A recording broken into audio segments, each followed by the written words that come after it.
ये देवभूमि उत्तराखंड की राजधानी देहरादून के लोग हैं। इनके हाथों में ये कैंडल सामूहिक शर्मिंदगी और दुख का इजहार।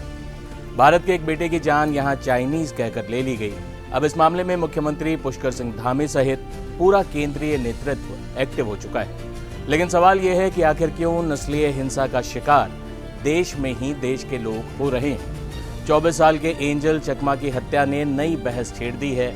पूर्वोत्तर, जिसे नॉर्थ ईस्ट भी कहा जाता है, वहां के लोगों के साथ चाइनीज और भी कई फब्तियां सुनना एक आम अनुभव बन चुका है। देश की राजधानी दिल्ली में हजारों की संख्या में नॉर्थ ईस्ट के छात्र पढ़ते हैं। वो आपको बताएंगे कि ऐसी नस्लीय फब्तियों से उनका सामना कई बार हुआ है। अब देहरादून वाली घटना पर आते हैं। 9 दिसंबर को देहरादून के सेलाकोई इलाके में MBA फाइनल ईयर के छात्र एंजल चकमा अपने भाई माइकल और 2 दोस्तों के साथ देहरादून के सेलाकोई बाजार गए थे। एंजल के छोटे भाई माइकल ने बताया कि जब एंजल चकमा अपनी बाइक निकालते हुए फोन पर बात कर रहे थे, तभी कुछ लड़कों ने उन पर फब्तियां कसनी शुरू कर दी। नस्लीय हिंसा से बजाती फब्तियां। एंजल ने इग्नोर किया तो वो लड़के बाइक के सामने आकर गालियां देने लगे। एंजल ने विरोध किया, पूछा गाली क्यों दे रहे हो। बस फिर क्या था, शराब और नस्लवाद के नशे में धुत वो 5 लड़के एंजल पर टूट पड़े। जमीन पर गिराकर लातों से मारा। एक लड़के ने एंजल के सिर पर हाथ में पहने कड़े से ताबड़तोड़ वार किया। भाई माइकल को भी मार पड़ी, लेकिन एंजल बेहोश हो चुके थे और उनका काफी खून बह चुका था। खून से लथपथ भाई को लेकर माइकल जब अस्पताल पहुंचे तो पता चला कि एंजल पर कड़े के अलावा उनकी पीठ पर चाकू से भी वार किया गया था। 9 दिसंबर से 26 दिसंबर तक पूरे 17 दिनों तक 24 साल के एंजल चकमा जिंदगी और मौत के बीच झूलते रहे। आखिरकार एक 24 साल का संभावनाशील नौजवान एंजल चकमा जिंदगी की जंग हार गया। एंजल चकमा के पिता तरुण प्रसाद चकमा देश की सुरक्षा में तैनात हैं। वो BSF की 50 बटालियन में हेड कांस्टेबल हैं। फिलहाल मणिपुर में तैनात हैं। बेटे की मौत से इतने सदमे में हैं कि कुछ बोल ही नहीं पा रहे। सोचिए, देश की सुरक्षा के लिए जिन तरुण प्रसाद चकमा ने अपनी जिंदगी लगा दी, उनके बेटे की रक्षा इसी देश में नहीं हो सकी। इस मामले में पुलिस ने भी शुरुआत में टाल मटोल करने की कोशिश की। एंजल के भाई माइकल ने बताया कि 10 दिसंबर को वो सेलाकोई थाने में जब शिकायत देने पहुंचे तो वहां के मौजूद जो पुलिसकर्मी थे, उन्होंने इस मामले को उतनी गंभीरता से नहीं लिया। पुलिसकर्मियों ने उल्टे उनको डांटा, उन पे नाराजगी जताई कि आप इस मामले को जातिवाद या नस्लवाद इससे क्यों जोड़ रहे हैं, ऐसी चीज़ों को क्यों बढ़ावा दे रहे हैं। माइकल ने कहा कि 12 दिसंबर को आखिरकार जब FIR दर्ज हुई, तब भी उनके भाई पर चाकू से हमला होने के बावजूद उस FIR में अटेम्प्ट टू मर्डर की धारा नहीं जोड़ी गई।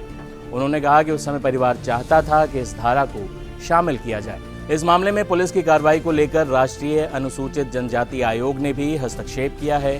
23 दिसंबर 2025 को आयोग ने उत्तराखंड के पुलिस महानिदेशक, देहरादून के जिलाधिकारी और वरिष्ठ पुलिस अधीक्षक को नोटिस जारी कर प्राथमिकी दर्ज करने में देरी और निष्पक्ष कार्रवाई न होने पर जवाब तलब किया है।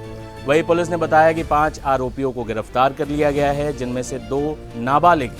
एक आरोपी फरार है, जिस पर 25,000 का इनाम रखा गया है। ये जो दुर्भाग्यपूर्ण इंसिडेंट हो गया है, तो इस पे पुलिस ने तत्काल कार्रवाई करते हुए उस पे जो भी इन्वॉल्व थे क्रिमिनल्स हैं, जो उनको अरेस्ट कर ली गई है। एक फरार है, उसके खिलाफ पकड़ने के लिए सारा प्रयास जारी है। 25,000 रुपया के इनाम भी घोषित हो गए हैं और टीमें भी बन गया है। और ये भी मुझे बताना है कि माननीय मुख्यमंत्री जी का निर्देश है सभी डिस्ट्रिक्ट एसपी को है कि जो भी पूर्वोत्तर राज्य के हमारे यहाँ पे रह रहे हैं या काम कर रहे हैं या पढ़ाई कर रहे हैं, जो है उनका सुरक्षा व्यवस्था को पूर्ण रूप से देख लिया जाए। दोबारा एक बार अलर्ट कराया जाएगा और जो भी ऐसे क्रिमिनल्स है, जो भी कानून को अपने हाथ से लेके कानून व्यवस्था को बिगाड़ते हैं, क्रिमिनल की एक्टिविटी करते हैं, उनके खिलाफ सख्त कार्रवाई करने के लिए निर्देश दिए गए हैं। अभी तक की जांच में क्या पता चला है कि क्या कारण रही होगी? ये कारण थोड़ा स्ट्रेंज इंसिडेंट टाइप है कि जहां पे इवनिंग में रेस्टोरेंट में खाना पीने में लेके झगड़ा कुछ हुई है, उसे एकदम आउटकम ये हो गया है कि मारपीट हो गई। उससे आगे फिर ज्यादा छोटे आगे फिर इलाज के दौरान ये हमारे डिसीज्ड के विक्टिम है, उनके इलाज के दौरान मृत्यु हो गई। युवक का जो परिवार है उनकी कुछ मांगे हैं? उनके संबंध में शासन लेवल पे बातचीत हुई है। वहाँ त्रिपुरा के सीनियर पुलिस अफसर से भी मेरे से बात हुई है। तो जो भी बनना जो भी होगा वो शासन लेवल पे करें। इस मामले पर अरुणाचल प्रदेश से आने वाले केंद्रीय मंत्री किरेन रिजिजू ने टाइम्स नाउ नव भारत से बातचीत में क्या कुछ कहा, सुनिए। It is a matter of grave concern for all of us. It's not a matter only for Northeast. As an Indian, we are all concerned. If there is a discrimination against anybody or any violent attack on anybody from any region of our country, as an Indian, we all have to think about it and also to ensure that a joint effort must be put in place to create better awareness amongst the people of our country. India is a vast country. The South Indians should not be subjected to any kind of discrimination. In a similar way, North Indians should be feeling safe in Northeast India or South India or West India. The Northeastern people are also Indian.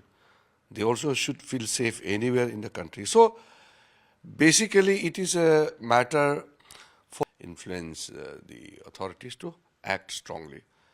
But other than the details, I don't know. But what I'm saying is, society will have to come together and condemn. No excuse, no justification. We all will have to come together and act. It doesn't matter who is from which state. We all must come together and jointly create awareness to ensure that this kind of attack on people from another state should not happen.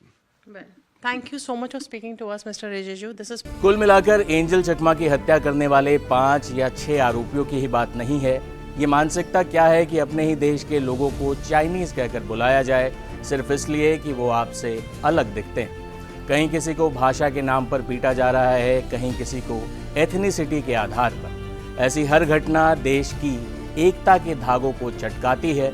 Dehradun, Delhi या कहीं भी पूर्वोत्तर के जो छात्र हैं वो डरे हुए हैं, कुछ गुस्से में भी हैं। उन्हें ये भरोसा दिलाना कि वो सुरक्षित हैं, पुलिस प्रशासन के साथ साथ हर स्थानीय नागरिक की भी जिम्मेदारी। दूसरा ये कि नस्लीय फप्तियां, ये जाति और जेंडर आधारित गालियां और बेहूदे मजाक ही आगे चलकर नस्लीय हिंसा का कारण बनते हैं और एंजल चकमा जैसे प्रतिभाशाली नौजवानों को इसका शिकार होना पड़ता है। इसलिए इस जहर को अपने बच्चों में भी ना फैलने देना आपकी जिम्मेदारी।